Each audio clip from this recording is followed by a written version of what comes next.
Hello friends, मैं बीरेंद्र सिंह आप सभी का अपने YouTube channel tip top classes पे बहुत बहुत स्वागत करता हूं। दोस्तों, आज हम लोग स्टार्ट कर रहे हैं अपना practice set, next practice set. और इस प्रैक्टिस सेट में हम सॉल्व कराते हैं जो आपके इंपॉर्टेंट क्वेश्चंस आपके एग्जाम में आए हुए हैं या एग्जाम में आने के लिए आने वाले हैं अगले एग्जाम में। ये क्वेश्चंस जो हैं आपके सुपर टेट, टेट और सी टेट सभी एग्जाम्स में आपके कारगर सिद्ध होंगे। अगर आप ये क्वेश्चंस करते हैं तो ये सभी क्वेश्चन जो हैं आपके किसी न किसी पेपर में पीछे जो एग्जाम हो चुके हैं उन सब में आए हुए क्वेश्चंस हैं, या फिर जो आने की उम्मीद है या उसी पैटर्न पे मैंने ये सारे क्वेश्चंस आपको देने की कोशिश करता हूं। और आप लोग सारे क्वेश्चंस सॉल्व करिएगा और जो भी प्रॉब्लम्स आती हैं वो सारी आप हमें बताएं, और हमारे कांटेक्ट नंबर पे आप मैसेज कर सकते हैं, या फिर आप जो है नीचे कमेंट बॉक्स में भी कमेंट कर सकते हैं। आपको अगर कोई प्रॉब्लम हो रही हो क्वेश्चन समझने में, करने में, आप या कोई और टॉपिक पढ़ना हो, कुछ भी आपको रिलेटेड जो भी प्रॉब्लम्स हो रहे हैं उन सबके बारे में आप बता सकते हैं। ओके, चलिए स्टार्ट करते हैं आज का प्रैक्टिस सेट। और आपने अगर पिछले प्रैक्टिस सेट नहीं देखा है तो उनको भी आप पीछे जो है जा करके प्रैक्टिस सेट देखिए, क्योंकि ज़्यादा क्वेश्चंस मैं बताने की कोशिश नहीं करता हूं, लेकिन जितना बताने की कोशिश करता हूं वो जो है आपके एग्जाम में आने ही वाले हैं, यानी कि आने वाले हैं क्वेश्चंस। तो जरूर सॉल्व करिए, लास्ट तक क्वेश्चंस देखिए, लास्ट तक वीडियो देखिएगा। ओके, चलिए स्टार्ट करते हैं। तो पहला क्वेश्चन हमारा क्या है, यदि किसी त्रिभुज का, हम जो है अलग कोई ट्रिक नहीं लगाते, अलग कोई मेथड नहीं है, जो क्वेश्चंस कहता जाए आप वही करते जाइए, बस क्वेश्चन आप बड़ी आसानी से आपका सॉल्व हो जाएगा। क्या कह रहा है, यदि किसी त्रिभुज का एक कोण 110 डिग्री है, ठीक है, तो इसके अन्य दो कोणों के समद्विभाजक 110 डिग्री कोण, इसका मतलब ये अधिक कोण त्रिभुज बनेगा। ठीक है, ये तो 110 यानी कि जिस किसी त्रिभुज, कल मैंने बताया था पिछले प्रैक्टिस सेट में कि किसी भी कोई भी त्रिभुज होता है, अगर उसका एक कोण 110 यानी कि 90 से ज्यादा होता है तो अधिक कोण त्रिभुज होता है। इट मीन्स कह रहा है कि किसी त्रिभुज का एक कोण 110, तो मैंने त्रिभुज है मतलब 3 भुजाएं होंगी। ठीक, तो एक त्रिभुज है उसका एक कोण क्या है, एक कोण 110 है, ये लगभग 110 डिग्री का कोण है। ठीक है, तो इसके अन्य दो कोणों के समद्विभाजक, यदि किसी त्रिभुज का एक कोण है, कोण 110 है, तो इसके अन्य दो कोण, एक ये कोण बचता है और ये एक कोण बचता है। इसके अन्य दो कोणों के समद्विभाजकों के बीच बने कोण की माप। कह रहा है कि इनके दो समद्विभाजक खींचे जाते हैं, ये कोई समद्विभाजक खींचे गए हैं। ठीक है, इसका समद्विभाजक चलिए नाम रख लेते हैं ए बी सी, ये 3 हैं। इसका समद्विभाजक और ये इसका समद्विभाजक, ये कोण ओ है। ठीक है, तो हमें क्या निकालना है, को बने कोण की माप।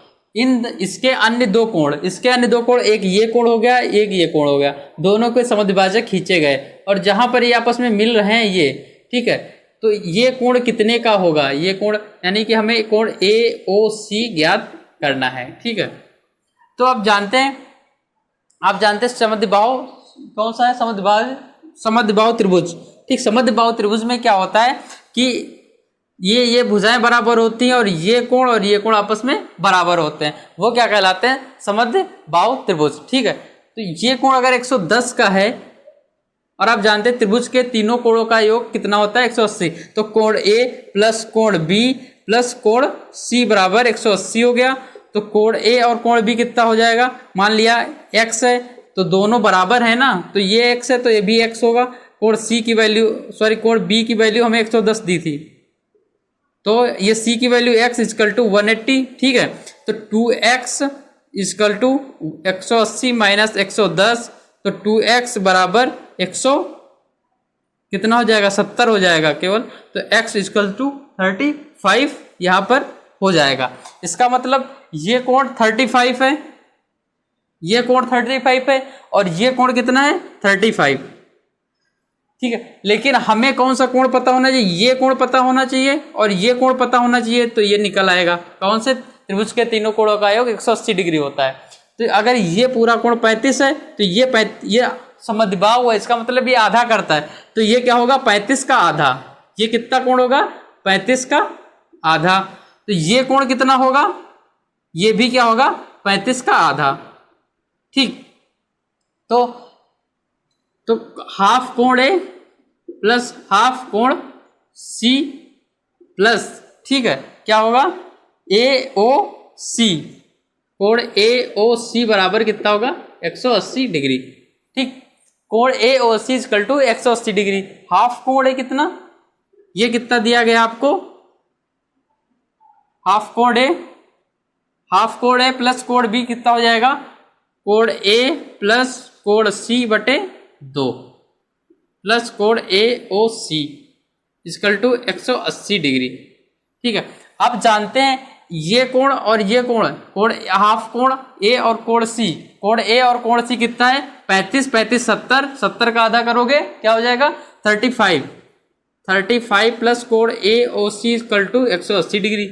तो कोण AOC इक्वल टू 180 माइनस 35। ठीक है, तो आपका क्या हो जाएगा, कोण AOC इक्वल टू 10 से 5 गया 5, 5 से 3 गया 4, 145 डिग्री, यही आपका आंसर हो जाएगा। सिंपल सा क्वेश्चन है। ठीक है, और आपके एग्जाम में पीछे एग्जाम में पूछा गया क्वेश्चन है, और ये कोई फालतू का क्वेश्चन नहीं था, अच्छा क्वेश्चन है। इस टाइप के क्वेश्चंस आपके एग्जाम में बन जाया करते हैं। ठीक है, समझ ना आया हो तो एक बार स्क्रीनशॉट ले लीजिए, फिर से समझ लीजिए। पहले क्या किया, 110 दिया था, ये पूरे कोण निकाल लिए। ठीक है, फिर इनके हाफ एंगल, ये कोण निकालना था, त्रिभुज के तीनों कोणों का योग 180 डिग्री होता है। ये और ये हमें जब पता चल गए तो हम ये कोण निकाल लिए। ठीक है, आगे देखिए सेकंड नंबर क्वेश्चन।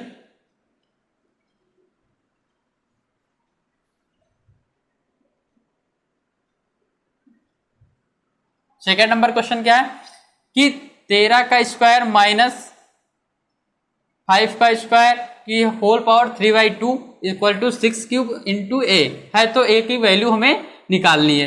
तो कैसे करेंगे, 13 का स्क्वायर कितना होता है 169 माइनस 5 का स्क्वायर क्या होता है 25 की होल पावर ऑफ 3/2।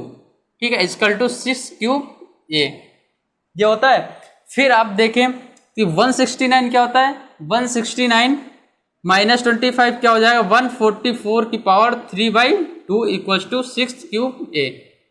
ठीक है, 6 क्यूब A। अब ये किसका स्क्वायर होता है, 12 का स्क्वायर होता है इंटू 3/2, ये 2 कैंसिल आउट हो गया, कितना हो गया 6 क्यूब A।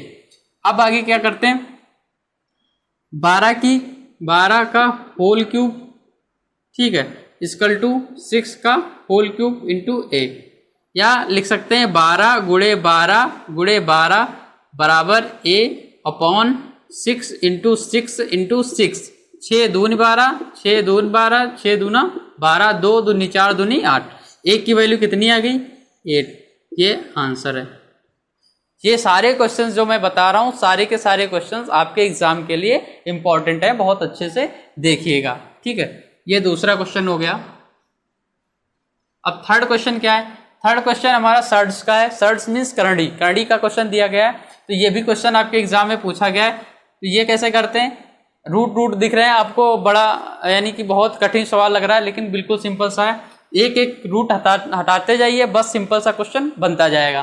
तो ये पहला रूट है तो इसको हटा देते हैं, पूरा पहले लिख लीजिए, पूरा लिख लीजिए 91 प्लस √70 प्लस ये रूट हटाएंगे, √121 किसका होता है 11, तो ये हो जाएगा 11 बराबर √91 प्लस √ कितना हो गया 70, 1 80, 1 81। अब आपको 81 पता है किसका होता है, तो √91 प्लस 81 किसका होता है 9 का, तो 9 इक्वल्स टू 91 प्लस 9 इक्वल टू 100, ये किसका वर्गमूल होता है 10 का, तो ये 10 आंसर हो जाएगा। यही आंसर है आपका। ठीक है, नेक्स्ट क्वेश्चन क्या है, यदि Q एक प्राकृतिक संख्या है P का वर्ग है, यदि Q एक प्राकृतिक, Q क्या है, एक प्राकृतिक संख्या P का वर्ग है, P का वर्ग है। ठीक, Q जो है एक प्राकृतिक संख्या P का वर्ग है, तो हमें P की वैल्यू निकालनी है। तो P क्या हो जाएगा आपका, Q equal to P square, तो P इक्वल टू दोनों पक्षों में वर्ग लेने पर, दोनों पक्षों में स्क्वायरिंग बोथ साइड। ठीक है, स्क्वायरिंग बोथ साइड करेंगे तो वर्ग करने पर क्या हो जाएगा, P इक्वल टू √Q। ठीक है, तो यहाँ पर आपका क्या हो जाएगा, क्यू का वर्गमूल। पी की वैल्यू क्या है, क्यू का वर्गमूल। ठीक है, तो नेक्स्ट क्वेश्चन देखते हैं। फिफ्थ नंबर क्वेश्चन है। फिफ्थ नंबर क्वेश्चन है कि 5 की पावर 4 इंटू, ये आपका क्वेश्चन आता है सर्ड्स में। सर्ड्स भी मैंने पढ़ाया हुआ है कन्नड़ी, आप जाकर के देख सकते हैं सर्ड्स चैप्टर। ठीक है, तो 5 की पावर 4, 5/7 की पावर -3, 5/7 की पावर 5x - 2। तो इसमें देखिएगा सर्ड्स में मैंने बताया था अगर जो है बेस सेम है, अगर बेस सेम है तो घाते जो है आपस में मल्टीप्लिकेशन होगा तो घाते जुड़ जाएंगे, जो डिवाइड होगा तो घाते घट जाती हैं। तो यहाँ पर जो है मल्टीप्लिकेशन बीच में दिया गया है तो घाते आपस में जुड़ जाएंगे। इसका मतलब 5/7 की power 4 plus -3 equals to 5/7 5x की पावर -2। ठीक है, तो 5/7 की पावर 4 माइनस ये बाहर निकलेगा -3 4, तो क्या हो जाएगा 1। ठीक है, 5/7 की पावर 5x - 2, तो 1 इक्वल्स टू 5x - 2 और x आपका क्या हो जाएगा, अब यहाँ पर वैल्यू क्या हो जाएगी x की, तो इधर आएगा 5, ये 2 इधर पक्षांतर कर दिए, 1 + 2 = 5x। ठीक है, 3 = 5x, x = 3/5। ये आपका आंसर हो जाएगा। ठीक है, ये आंसर हो गया आपका फिफ्थ नंबर क्वेश्चन।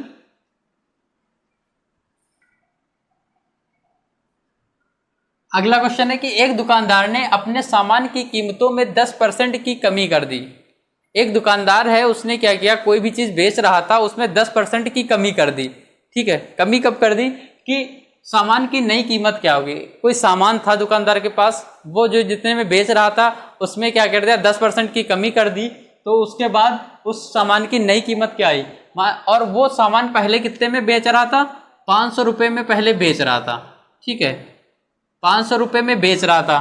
फिर उसने क्या किया, 10%, देखो जब किसी चीज़ में बिक्री कम होने लगती है, बिक्री मान लिया उसने कोई चीज़ बेच रहा होगा, उसकी बिक्री कम होने लगी, जब बिक्री कम होने लगी तो उसने कहा कि चलो पैसे कम कर दें, हो सकता है बिक्री ज़्यादा होने लगे। तो उसने क्या किया, 10% कम कर दिया। 10% कम कर दिया, इसका मतलब इसका 500 का 10% क्या होता है, तो गुणे 10/100, ये कैंसिल हो गया, तो कितना, 50 रुपये उसने कम कर दिया। तो क्या कह रहा है, नई कीमत, सामान की नई कीमत क्या है, पहले 500 रुपये में बेच रहा था, 10% का मतलब 50 रुपये कम कर दिया, तो अब कितने रुपए में बेचेगा, 450 रुपये में बेचेगा। ठीक है, यही आपका आंसर हो जाता है। ठीक, नेक्स्ट क्वेश्चन देखते हैं। सारे क्वेश्चंस आप अपने आप भी पहले सॉल्व करके देखना, सॉल्व करना, और जो है आंसर कमेंट में करते जाना कि सही है। ठीक है, 7 नंबर क्वेश्चन, आपके कितने क्वेश्चन सही हो रहे हैं ये भी आप चेक कर सकते हैं और बताते जाइए कि इतने सर क्वेश्चन सही हो रहे हैं। तो हरीश ने एक स्कूटर इतने में खरीदा, तो खरीदा कितने रुपए में है, कितने रुपए में खरीदा है, 49,553 रुपीज में उसने खरीद लिया। फिर क्या करता है, उसने इतने का नगद रुपए दे दिया। मान लिया आप, हरीश ने क्या कर दिया था, एक स्कूटर खरीदा था 49,553 में, उसने क्या किया, 8,076 रुपये नगद दे दिए। उसके बाद कहा कि अब हमारे पास रुपए नहीं है, हम मंथली जो है जितने रुपए बनेंगे उतने रुपए मंथली हम देते रहेंगे। तो उसने क्या कहा, बाकी क्या है, नगद किसने कितने दे दिए, नगद दी है उसने 8,076 रुपये नगद दे दिए। अभी भी बकाया कितने करके आ गया है, वो बकाया कितने हैं, बकाया कितना करके आया है वो, 13 से 6 गया 7, 14 से 7 गया 7, 4, 1, 41,477 रुपीज बकाया हो गया। ठीक है, उसने कहा कि हम 37 बार में आपको रुपए दे देंगे ये पूरे, तो एक बार में कितने रुपए देने पड़ेगा, तो प्रत्येक किस्त की राशि बराबर, प्रत्येक किस्त की राशि बराबर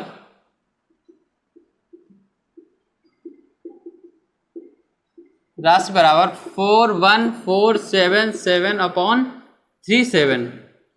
ठीक है, तो कितना रुपया बनेगा जाकर के, लगभग 1121 रुपये बनेगा जाकर के, यही आपका आंसर हो जाएगा। ठीक है, ये भाग करके आप देख लीजिएगा। मान लिया सिंपल सी बात है, ये क्वेश्चन फिर से मैं बता दे रहा हूँ। मान लिया छोटी सी बात है, आप गए मार्केट, ठीक है, मार्केट गए और आपने कहा कि आप लोग को 10,000 का मोबाइल लेना था। ठीक, आपको क्या था, आप मार्केट गए, आपने 10,000 का मोबाइल खरीदा। ठीक, सिंपल सी भाषा में समझा रहे क्वेश्चन। और 10,000 का मोबाइल खरीदा, लेकिन आपके पास रुपए सिर्फ और सिर्फ कितने थे, मात्र 2,000 थे। तो आपने 2,000 रुपये दुकानदार को दे दिया। आपने कहा बाकी हम आपको देते रहें। कितने रुपए बचे आपके दुकानदार के पास? 8,000 रुपये। 10,000 का मोबाइल खरीदा, 2,000 दुकानदार को दे दिया, अभी बकाया कितने? 8,000। तो आपने कहा कि हम जो है आपको 4 बार में रुपए दे देंगे, 4 बार में 8,000 रुपये दे देंगे। तो आप कितने में, तो 4 का यहाँ पर 4 बार में देंगे, तो यहाँ पर मल्टीप्लाई कर देंगे, यानी हर महीने आपको, अगर 4 महीने में आपको देना है तो हर महीने आप कितना रुपया देंगे? 2,000 रुपये देंगे। ठीक है, तो ऐसा ही क्वेश्चन यहाँ पर था। ओके, चलते हैं नेक्स्ट क्वेश्चन की ओर। और सबसे लास्ट क्वेश्चन, सबसे इंपॉर्टेंट क्वेश्चन है ये। इस टाइप का क्वेश्चन एक एग्जाम में आता ही आता है, ध्यान रखिएगा। ठीक है, आपके एग्जाम में आता ही आता है क्वेश्चन कि यदि 30,028 इक्वल टू 28 इकाई 28,000 और इतने दहाई तक रिक्त स्थान पर संख्या होगी। ठीक है, तो देखिए, देखते हैं कि क्या होगी। 30,000 28 इक्वल टू 28 इकाई का मतलब हुआ 28। ठीक, प्लस 28,000 का मतलब क्या हुआ? 28,000 का मतलब क्या हुआ? 28,000। ठीक, 28,000।